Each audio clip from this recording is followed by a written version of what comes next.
नमस्कार दोस्तों, आप सभी का हमारे YouTube चैनल में स्वागत है। आज हम गणित का महत्वपूर्ण टॉपिक होता है पाई चार्ट और पाई चार्ट में हम इस प्रश्न का अध्ययन करेंगे।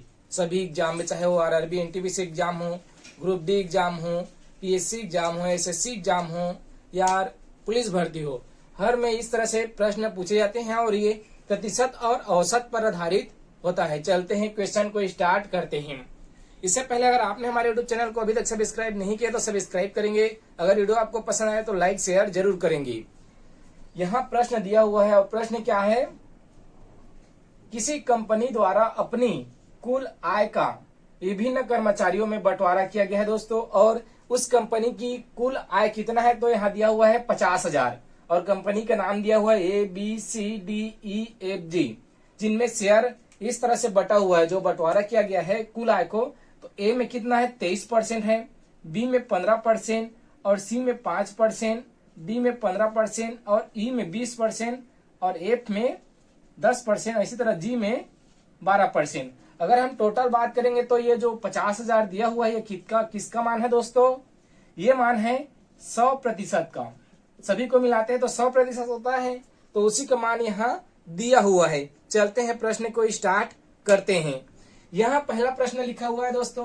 पहला प्रश्न क्या है, कुल आय में ए को कितनी रकम प्राप्त हुई। जी दोस्तों, टोटल आय कितना है 50,000 और ए को कितना प्राप्त हुआ है, ए को आप यहाँ देखेंगे तो कितना है 23%। तो हम 50,000 का 23% निकालेंगे दोस्तों। आप पहले निकाले कितना आ रहा है, उसके बाद यहाँ देखेंगे। ए की कुल आय,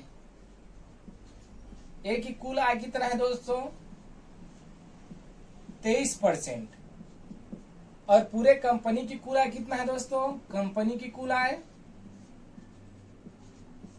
हम सीधे शॉर्ट ट्रिक से भी निकाल सकते थे, लेकिन थोड़ा सा हम आपको बता देते हैं। कंपनी की कुल आय कितना है 50,000। तो हम क्या निकालेंगे दोस्तों, हम 50,000 का 23% निकाल लेंगे इस तरह से।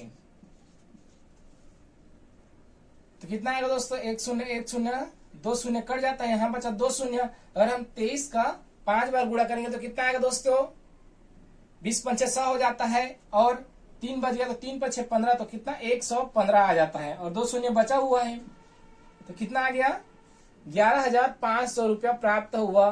किसको, ए को।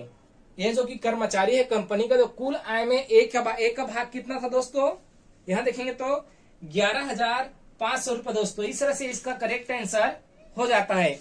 इसमें ऑप्शन भी दिया रहता है दोस्तों, लेकिन हम बिना ऑप्शन के ही आपको इस तरह से हल निकाल के बता रहे हैं। जानकारी अच्छा लगेगा तो लाइक शेयर जरूर करेंगे।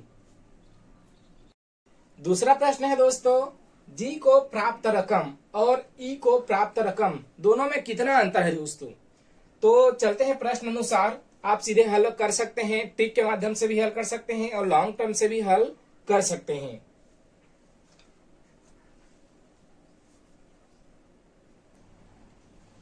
जी को कितना प्राप्त हुआ है दोस्तों 12%। यहां आप देखेंगे जी को कितना परसेंट है 12%। और किसको पूछा है, ई को। ई को कितना परसेंट है दोस्तों, यहां चार्ट में आप देखेंगे ई को है 20%। आप दोनों का पैसा निकाल के अंतर कर सकते हैं, आप सीधे प्रतिशत में भी अंतर कर सकते थे। सबसे पहले हम पैसा को, रकम को निकाल लेते हैं, उसके बाद अंतर करेंगे रकम। तो जी को कितना प्राप्त होगा 12%, तो जी का मान कितना निकलेगा 12% हम निकाल लेते हैं। कितने का 12% निकालेंगे, टोटल इनकम कितना है 50,000। 50,000 का हम 12% सबसे पहले निकाल लेते हैं। कितना आएगा, 2 शून्य कट जाएगा यहां से, और 12 पंछे कितना आएगा 12 पंछे 60। और कितना शून्य बचा हुआ है, 1 2 शून्य बचा हुआ है, तो कितना आ गया 6,000 रुपये पहला का जी का। उसके बाद ई का हम निकाल लेते हैं। ई का कितना आएगा, 50,000 के कितना परसेंट निकालना है दोस्तों, हमें 20%। 2 शून्य यहां से कट जाएगा, यहां से भी 2 शून्य, यहाँ 20 है तो 20 पंचे कितना आ जाएगा दोस्तों 100 आ जाएगा। और यहाँ कितना शून्य बचा हुआ है 1 2।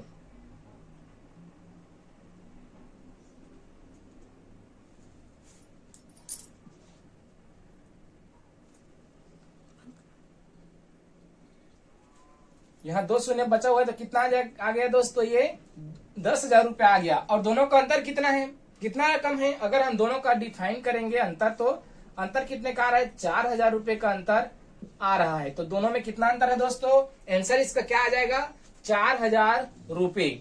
अब हम आपको एक शॉर्ट ट्रिक से भी इस तरह से हल करना बता देते हैं, वो कैसे आएगा। तो दोनों का अंतर देखिए, दोनों का अंतर कितना परसेंट है, दोनों में 8% का अंतर है दोस्तों, है 8% का अंतर। आप फाइंड आउट करेंगे दोनों में कितना अंतर है, 8%। तो दोनों में 8% का अंतर है, तब हम यहीं से सीधे निकाल सकते थे कितना का, 50,000 का, चूंकि दोनों का अंतर पूछा हुआ है, 50,000 का 8% हम निकाल सकते थे। तो कितना आएगा, 1 शून्य 1 शून्य 1 शून्य कट गया, 8 पंचे 40 आता है, 8 पंचे 40 और कितना शून्य है, 2 शून्य, 1 शून्य और 2 शून्य, तो कितना आ गया दोस्तों, 4,000। तो हम दोनों तरीका से इस तरह से हल कर सकते थे इस प्रश्न को। चलते हैं अगले प्रश्न पर। प्रत्येक कर्मचारी को कितनी औसत रकम प्राप्त हुई, है दोस्तों। तीसरा प्रश्न क्या है, यहाँ देखेंगे तो प्रत्येक कर्मचारी को औसत रकम कितनी प्राप्त हुई। यह दोस्तों टोटल आय कितना है, 50,000, और कर्मचारियों की संख्या कितना है दोस्तों, 1 2 3 4 5 6 7, कितना है दोस्तों, 7 कर्मचारी। टोटल कर्मचारी कितने हैं, तो यहां लिख देते हैं कर्मचारी कितने हैं, 7 हैं। तो टोटल हम निकाल लेते हैं, कैसे निकालेंगे दोस्तों, कुल आय, औसत का सूत्र यहां हम लगाएंगे, किसका सूत्र दोस्तों, औसत का। औसत बराबर क्या आएगा, कुल आय बटे कुल कर्मचारी। तो इस तरह से औसत का मान हमें प्राप्त हो जाएगा। तो यहाँ कितना आएगा, कुल आय कितना है दोस्तों, 50,000 रुपये, और नीचे कर्मचारी की संख्या कितना है दोस्तों, 7। तो कितना आ जाएगा, यहां हम इसे कटा लेंगे, 7 7 49 आ जाएगा दोस्तों। तो 7 यहाँ आ गया, 7 7 49, उसके बाद बच गया कितना, 1 बच गया। तो 7 एकम 7, उसके बाद फिर 1 बचा दोस्तों, तो फिर कितना, 7 एकम 7, फिर 1 बचा, तो 7 एकम 7, फिर 1 बच गया। तो कितना आ गया दोस्तों, 71,711.1/7 आ रहा है दोस्तों। तो इस तरह से, सॉरी दोस्तों यहाँ पर मिस्टेक हो गया था, ये उतना नहीं आएगा, ये कितना आएगा, यहाँ फिर से एक बार करते हैं, कटाते हैं हम इसे, 7 7 49, यहाँ 7 7 49 आ जाएगा दोस्तों, 7, उसके बाद बचा 1, तो ये कितना हो जाएगा, 10। तो 7 एकम 7, उसके बाद 3 शेष फल बचा दोस्तों, पहले मैंने गलत कर दिया था, शेष फल कितना बचा, 3। तो कितना आ जाएगा, 7 चौक 28, उसके बाद कितना शेष फल बचा दोस्तों, 2 शेष फल बचा। तो उसके बाद कितना आएगा, 7 दूनी 14, तो पूरा पूरा हो गया यहाँ। इसके बाद आएगा दशमलव, तो सब 14 हुआ, तो कितना शेषफल बचा दोस्तों, 6 बचा। तो हम फिर से करेंगे, तो कितना बच गया, मान लो 60 बचा है, तो हम फिर 7 से उसे भाग देंगे, तो कितने बार जाएगा दोस्तों, 7 से हम उसे भाग देंगे, तो 7 8 56, यह दोस्तों 7 8 56 जाएगा। उसके बाद कितना शेषफल बचा, 4 शेषफल बचा, तो कितना जाएगा, 7 चौक 7 पंचे 35 दोस्तों, 7 पंचे 35, फिर शेषफल पर इस प्रकार जाते जाएगा। तो 2 संख्या तक हम लेते हैं, तो कितना औसत प्राप्त हुआ, इतना ही औसत प्राप्त हुआ, 7,142.85 रुपए सभी कर्मचारियों को प्राप्त हुए। ये औसत सभी कर्मचारियों का आय है या रकम कह सकते हैं। इसके बाद है दोस्तों चौथा प्रश्न, और चौथा प्रश्न क्या है, ए को प्राप्त रकम, ए को कितना परसेंट है, 23%, डी और ई को प्राप्त रकम से कितना कम है। जी दोस्तों, ए को कितना प्राप्त हुआ है दोस्तों, यहां पर देखेंगे तो ए को प्राप्त हुआ है कितना, 23%, और डी को दोस्तों, डी को कितना, डी को प्राप्त हुआ है 15%, और ई को कितना है, 20%। तो अगर इन दोनों को हम जोड़ेंगे तो कितना हो जाता है दोस्तों, 35%।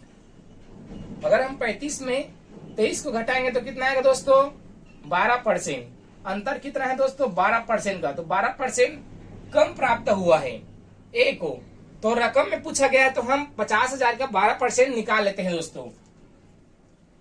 हम ऐसे भी निकाल सकते हैं, हमने आपको शॉर्ट ट्रिक से बताया कि कैसे आप सीधे निकाल सकते थे। 50,000 का हम 12% निकाल लेते हैं तो कितना आएगा, 2 शून्य यहाँ से कट जाएगा, 12 से कितना आ जाएगा दोस्तों 60 आ जाएगा, और यहाँ 2 शून्य और बचा हुआ है तो कितना आ गया 6,000 रुपया आ गया किसका करेक्ट आंसर। लेकिन हम लॉन्ग टर्म से भी निकाल सकते थे, क्योंकि पहले हम ए का 23% निकालते दोस्तों, उसके बाद डी का 15% निकालते, उसके बाद हम ई का 20% निकालते, फिर इन दोनों को जोड़ते और इनको घटाते, तब करेक्ट आंसर हमारा आ जाता, और इतना ही करेक्ट आंसर उसमें भी आता। जानकारी आपको अच्छा लगे तो लाइक शेयर जरूर करेंगे दोस्तों। चलते हैं अगले प्रश्न पर। अगला प्रश्न 5वां प्रश्न है दोस्तों। 5वें प्रश्न पर चलते हैं इसी पाई चार्ट से। 5वां प्रश्न क्या है दोस्तों, सर्वाधिक रकम और निम्न रकम प्राप्तों के बीच अंतर कितना है दोस्तों। तो सर्वाधिक किसको प्राप्त हुआ है, अगर इसको आप देखेंगे तो दोस्तों सर्वाधिक यहाँ हम देख सकते हैं सर्वाधिक किस कर्मचारी को प्राप्त हुआ है, सर्वाधिक प्राप्त हुआ है दोस्तों ए कर्मचारी को। कितना परसेंट, तो दोस्तों 23%। अगर बात करें निम्न दोस्तों, निम्न सबसे निम्न किसके प्राप्त हुआ है दोस्तों, सबसे निम्न प्राप्त हुआ है सी को दोस्तों। कितना परसेंट है दोस्तों सी का, तो 5%। और दोनों के बीच अंतर कितना है, तो दोस्तों 17 का अंतर है दोस्तों। जी दोस्तों 17% का अंतर है दोनों के बीच। तो हम दोनों का निकाल के सीधे 17% का नाम मान भी निकाल सकते हैं। चलते हैं दोनों को पहले निकाल लेते हैं। ए का कितना आएगा दोस्तों, ए का कितना, तो 50,000 का 23% निकाल लेते हैं। सबसे पहले हम 23% निकालेंगे तो ए का मान निकल जाएगा दोस्तों। सबसे पहला प्रश्न भी यही पूछा गया था, 2 शून्य यहाँ से कट जाएगा दोस्तों, और 23 का 5 बार हम गुणा करेंगे तो कितना आएगा दोस्तों 115 आएगा दोस्तों। और कितना शून्य है, 2 शून्य, तो कितना आ गया दोस्तों ये रकम 10,500 रुपया आ गया पहला का। उसके बाद हम निकाल लेते हैं सी का दोस्तों, जो कि निम्न है। सी का कितना है दोस्तों 50,000 का 5%, और ये कितना आएगा दोस्तों 2 शून्य यहाँ से कट जाएगा तो 5 पछे कितना आ जाएगा दोस्तों 25, और कितना शून्य है दोस्तों 2 शून्य, तो ये कितना आ गया दोस्तों 2500 रुपया। हम इसे घटाएंगे 1150 रुपए में 2500, तो कितना आएगा दोस्तों 9,000 आएगा दोस्तों। 9,000 रुपए का अंतर है। इस तरह से ये प्रश्न पूछे गए हैं दोस्तों। जानकारी आपको अच्छा लगे तो लाइक शेयर जरूर करेंगे दोस्तों। अगर आपने हमारे यूट्यूब चैनल को अभी तक सब्सक्राइब नहीं किया तो सब्सक्राइब करेंगे दोस्तों। इसी तरह से आप इसे पाई चार्ट में मैथ्स को ट्रिक के माध्यम से भी, शॉर्ट ट्रिक के माध्यम से भी निकाल सकते हैं। हम सीधे 17% का भी मान निकाल सकते थे दोस्तों। तो कैसे निकाल सकते हैं 17% का मान,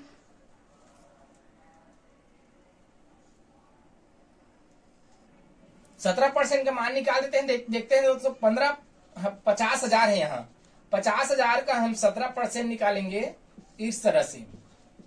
2 शून्य 2 शून्य कट जाएगा दोस्तों, अरे कितना 17 पंचे कितना आएगा तो 90 आएगा दोस्तों, और कितना शून्य है 2 शून्य। तो इस तरह से देख सकते हैं ये भी करेक्ट आंसर आ चुका है। इतना सीधे आप ट्रिक के माध्यम से भी निकाल सकते हैं इस तरह से। और लाम टंग आप दोनों को निकालना चाहते हैं तो दोनों का अंतर इस तरह से आप यहाँ निकाल सकते हैं दोस्तों। अगर जानकारी अच्छा लगे तो लाइक शेयर जरूर करेंगे दोस्तों। और आगे और इस तरह से नए नए वीडियो को नोटिफिकेशन पाने के लिए आप नोटिफिकेशन बेल के बटन को भी दबा दें।